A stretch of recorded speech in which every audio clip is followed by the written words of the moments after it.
What is happening, baby? Welcome back to the Huddle Chat Sports Network's very own fantasy football huddle. I'm your host, as always, Dallas Clark, and today's episode is going to be brought to you by DanklyfeBrand.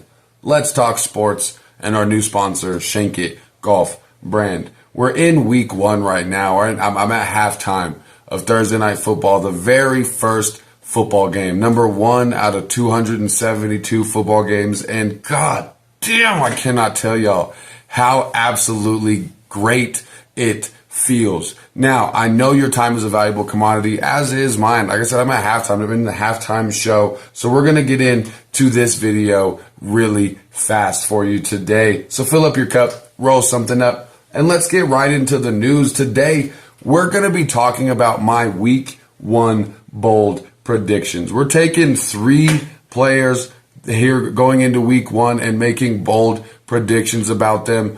Players that I'm feeling comfortable about starting in my lineup, that I am starting in my lineup in some leagues, especially with the Cooper Kupp, Travis Kelce injuries and other injuries that may find you in a pinch already earlier than you would like to be. But that's okay. We're flexible. We're like water, as Bruce Lee would say. The first player that's going to help you stay fluid, the first bold prediction that I have for you here for week one of the 2023 NFL season. Go ahead and get your notepads ready. Brian Robinson from the Washington Commanders is going to finish with a top 12 running back performance this week. I first of all predict a low scoring game.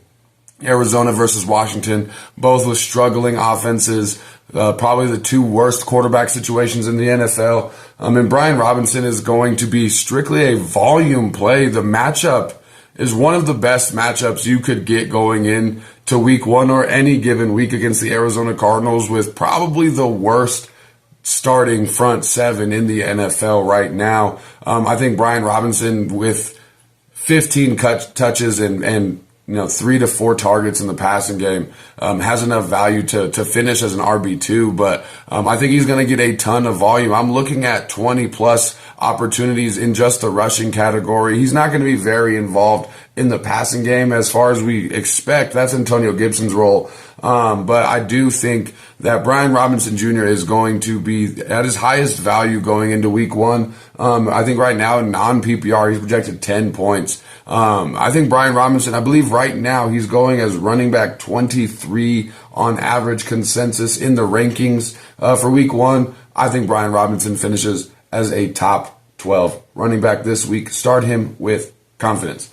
Next bold prediction that we have for you is going to be from the tight end position. I got Jake Ferguson from the Dallas Cowboys. You might have heard me speak about him on previous videos, and we're staying on the Jake Ferguson hype train. I say Jake Ferguson finishes inside of the top 10 tight ends this week. For comfortability's sake, I'll say inside of top 12. He's going to be finished as a tight end 1 this Sunday. First of all, you look at the Dallas Cowboys on Sunday Night Football, and they're playing the New York Giants. And it's always a very interesting matchup, especially that first matchup of the game. It's very liable to be a complete shootout, or at least a game similar to what we're seeing with this Thursday Night Football game with the Chiefs and the Lions. It's not a crazy high-scoring game, but Amon-Ra is playing well. Rashee Rice, who we pointed out in our Flex Appeal episode, is playing well. There's definitely some fantasy football love going around already, and it doesn't have to be a 31-27 type game. Right now it's 17-14. It's very low scoring. Not very low scoring, but not a crazy high scoring contest.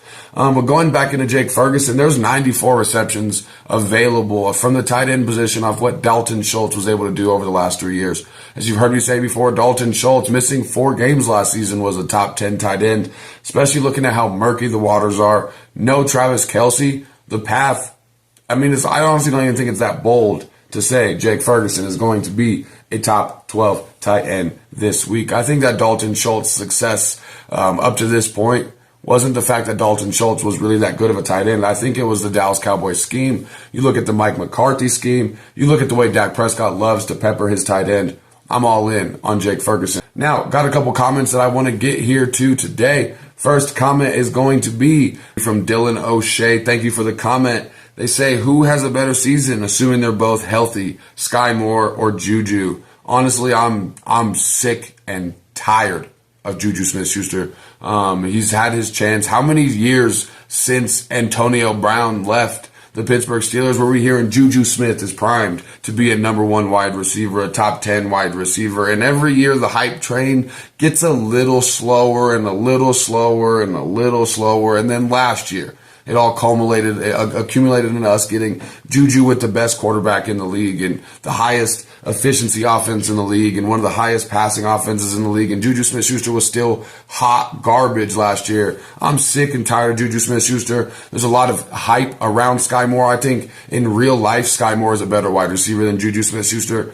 I think that Sky Moore has a better season than Juju Smith-Schuster, plain and simple. Thank you again so much for the comment. Next comment is going to be, what do you think about Calvin Ridley this year? I was offered Calvin Ridley and Miles Sanders for Davante Adams. Should I take it? Now, on paper, without seeing the rest of your situation, I do like that trade. Now, you may be able to even maneuver a little bit more. But Davante Adams right now, I think his value is as high as it gets for the remainder of the season. Davante Adams doesn't have a bad year this year, but Davante Adams, I think, is going to be basically what Joe Mixon has been in the running back department over the last few years, where he's going to do enough to just barely finish as a low-end running back 1, high-end RB2.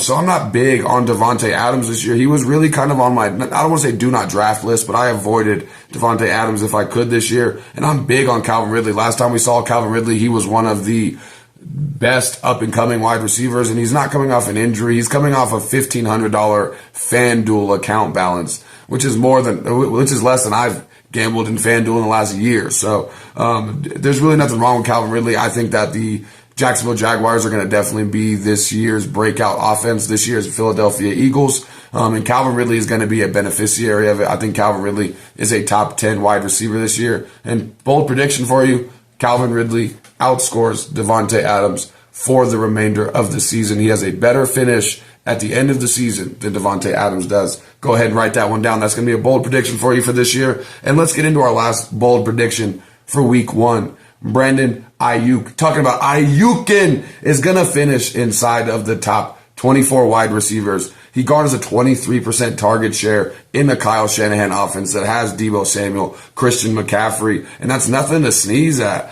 He's San Francisco's top perimeter wide receiver. I think he's the best wide receiver in this division, most talented, most athletic wide receiver in this division. DK Metcalf, Tyler Lockett, any wide receiver in this division you put up next to him, I think Brandon Aiyuk, eventually in the next 2 or 3 years, we're all going to realize is the best wide receiver in this division right now. I like Brandon Aiyuk more than I like Deebo Samuel. I feel more comfortable. Right now, you're looking at Brandon Aiyuk in the wide receiver 3 range for like the year as his predictions go. But I have some big predictions for Brandon Aiyuk coming this season. But as far as this week, I think Brandon Aiyuk finishes inside of the top 24. That's going to do it for today's video. If you made it this far and you didn't drop a like yet, please help your boy out. Drop a like. Make sure you hit that subscriptions bar. And always make sure to ask your questions in the comments. I'm going to try to get to everybody's comments if I can in the videos, but I'll at least answer it in the comments and respond to you. So please always ask your questions. I love getting all this feedback from y'all. And it's amazing. So thank y'all so much for your support, and make sure you always keep your chin up and your attitude down. I'll see y'all next time I'm around. Have a good one.